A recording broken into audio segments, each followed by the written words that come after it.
Nasikhumbule ukuthi le mpilo lesiyiphilayo siyendlula, sinelikhaya ngaphesheya. Sho njalo ingoma, khaya lami lihlehle ngaphesheya kwathina ngale.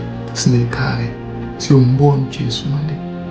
Uma sakulungiselela kahle la emhlabeni, sitilungiselele kahle la sisaphila la, sikhonde uNkulunkulu ngokuqonza konke bazalwane, ngenhliziyo nangemoya nangengqondo yethu konke, sikhonde uNkulunkulu, simdumise and meditate on his word. Ngeke savela bazalwane, because impilo is what God wants. Akusiyo ukuthi sesifuna, because you may find yourself uzofuna something else, but uNkulunkulu nyeka kadingi ukuthi indlela kufuna ihambe la, indlela kufuna ihambe la, indlela kufuna ibhekele.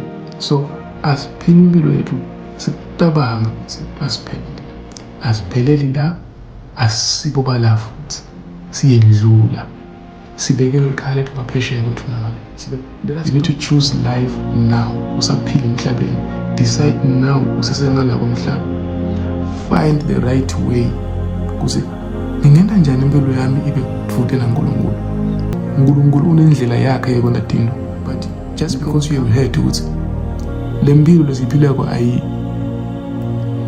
I see forever here, we've got life after that.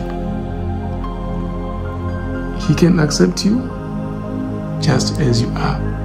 He can teach you his word. Noma ngabe kulokho akufunza, uNkulunkulu can do that. uNkulunkulu ayiswele indlela yokwenza into uma sabona ukuthi kunemphefumulo okhathekile.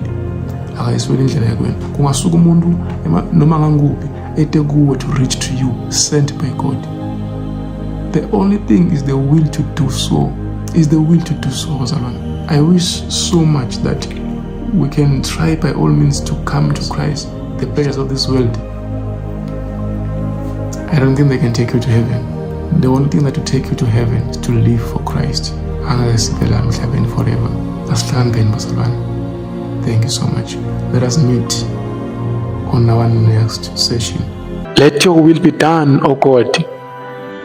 Because asitendeli ngikufuna kwethu bazalwane. Asitendeli. Uyabona Peter